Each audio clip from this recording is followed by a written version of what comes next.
नमस्कार, आप देख रहे हैं वाइस स्टेशन। मैं हूं आपके साथ रिंकी सिंह। वक्त हो चला है देवभूमि समाचार का। रुख करते हैं खबर डोईवाला से, जहां पर महिला से झपट्टा मारकर चेन छीनने वाले 2 आरोपियों को पुलिस ने गिरफ्तार करके जेल भेज दिया है।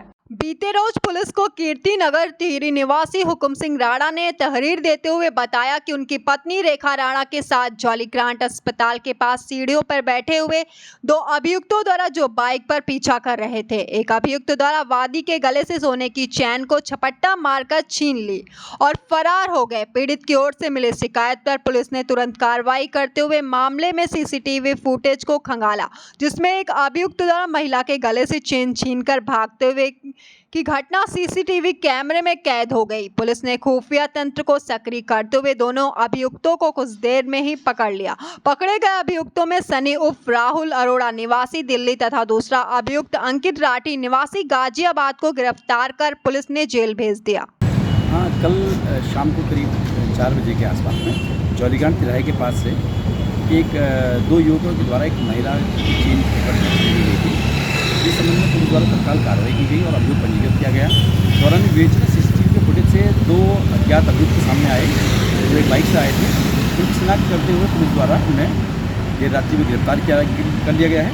और गिरफ्तार अभियुक्तों में एक अमित राठी है जो गाजियाबाद का है, और एक है राहुल अरोड़ा जो दिल्ली का रहने वाला है। ये बाइक से आए थे और रैकी करते हुए इन्होंने महिला को अकेले देखा तो इन्होंने उसके गले की चेन झपट करके ले गए थे। कर लिया गया है और आज माननीय न्यायालय के समक्ष प्रस्तुत कर जेल भेज देंगे।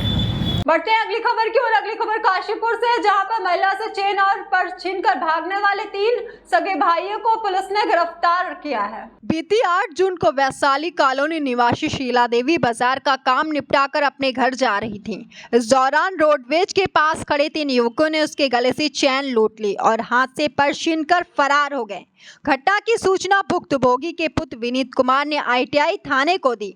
पुलिस ने घटना को गंभीरता से लेते हुए सीसीटीवी कैमरे की मदद से किसी बड़ी घटना को अंजाम देने की फिराक में घूम रहे 3 सगे भाई को पुलिस ने धर दबोचा। अपर पुलिस अधीक्षक ने खुलासा करते हुए बताया कि वैशाली कॉलोनी निवासी शीला देवी 8 जून को बाजार में आई थी और वापस अपने घर लौट रही थी। एमपी चौराहे से आगे बस स्टैंड की तरफ जाने के दौरान लड़के ने उनकी चैन लूट ली थी और उनके हाथ से पर्स छीन लिया था। उस लड़के को पकड़ने के लिए उसके पीछे 2 लड़के भागे थे। माताजी को संदेह हुआ कि ये तीनों साथ हो सकते हैं। इसी सूचना के आधार पर सीसीटीवी और टेक्निकल एविडेंस के माध्यम से पता चला कि ये लड़के एक ही साइड से आए थे और ये लोग जा रहे थे। बाद में मुखबिर के माध्यम से पता चला कि ये तीनों काशीपुर में ही कहीं रह रहे हैं और तीनों को पकड़ने में पुलिस को सफलता मिली है। अपर पुलिस अधीक्षक अभय प्रताप सिंह ने बताया कि जब इनको पकड़ा गया तो इनके पास से एक अवैध तमंचा, 2 चाकू और महिला की लूटी हुई चेन और पर्स बरामद हुआ है। पूछताछ के बाद पता चला कि ये तीनों दिल्ली में रहते थे और वहां पर ढाबे का काम करते थे। वहां नुकसान होने के बाद इनकी बुआ काशीपुर में रहती थी। उनके एक्सपायर होने के बाद से ये माता पिता के साथ यहीं रह रहे हैं और आर्थिक तंगी के चलते इन लोगों ने लूट जैसी घटना को अंजाम देना शुरू कर दिया। मजे की बात यह है कि यह तीनों युवक सगे भाई हैं। फिलहाल पुलिस इन का आपराधिक इतिहास खंगालने में जुटी है। आज तीनों को पुलिस अभिरक्षा में न्यायालय के समक्ष पेश किया जा रहा है। जो कि आवास विकास कॉलोनी में रहते हैं, उन्होंने एक सूचना दी थी पुलिस को काशीपुर थाने में कि इनकी माताजी 8 तारीख को, इसी 8 जून को काशीपुर बाजार में आई थी और ये वापस अपने घर लौट रही थी। तो एमपी चौराहे से आगे जब बस स्टैंड की तरफ जा रही थी तो एक लड़के ने इनकी चेन लूट ली थी और साथ ही इनके हाथ से पर्स भी छीन लिया था और वो भागा था। फिर उसके पीछे 2 लड़के उसको पकड़ने के लिए भागे थे। इनको संदेह हुआ था कि ये तीनों लड़के एक साथ हो सकते हैं। इसी इनकी सूचना पे हमारे द्वारा सीसीटीवी और टेक्निकल एविडेंस के माध्यम से हम इनको डेवलप किए तो पता चला कि ये लड़के एक ही साइड से आए थे और साथ में ही ये कहीं ना कहीं इनका मूवमेंट था, जो कि साथ में जा रहे थे। बाद में मुखबिर के माध्यम से सूचना मिली कि ये काशीपुर में ही कहीं रह रहे हैं और तीनों को हमें पकड़ने में सफलता मिली। जब इनको हमने पकड़ा तो इनके पास एक अवैध तमंचा, 2 चाकू और साथ में जो महिला के द्वारा से लूटी गई चेन थी और जो उनका पर्स था वो भी बरामद हो चुका है। पूछताछ में ये पता चला कि ये तीनों दिल्ली में रहते थे और वहाँ पे ढाबे का काम करते थे। वहाँ इनको नुकसान होने के बाद इनकी चूँकि बुआ काशीपुर में रहती थी और जब वो एक्सपायर कर गई तो अपने ये माता पिता के साथ ये यहीं रहते हैं। इनके द्वारा संतोषजनक जवाब नहीं दिया गया कि ये यहाँ पे रह के क्या काम करते हैं, लिहाजा अभी आज हम इनको माननीय न्यायालय के समक्ष पेश करके रिमांड लेंगे।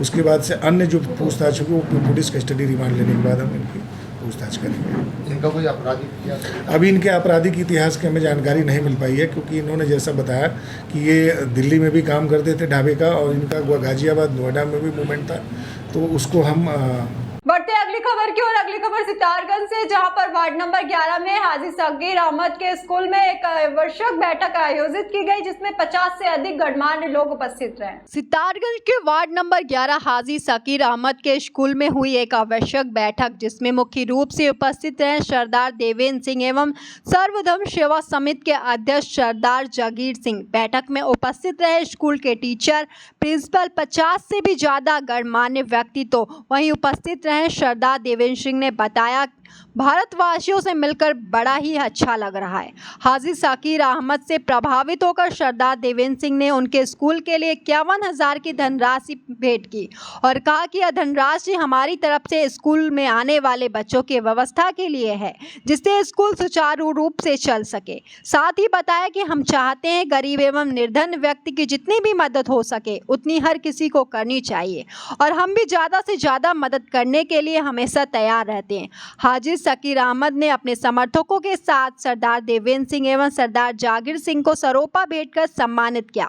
साथ ही सभी उपस्थित गणमान्य व्यक्तियों में मिष्ठान का वितरण कर धन्यवाद। समिति में जितने भी प्यार वाले हैं, सरदार जगीर सिंह जी, हाजी जी, सर जी का नाम मुझे सलीम अहमद जी, सभी का प्यार खींच लाया यहाँ। इन्होंने मुझे आमंत्रित किया तो मैंने कहा जाना है, तो मैं तो सुबह 9:30 पहुँच गया था, जो टाइम इन्होंने दिया था।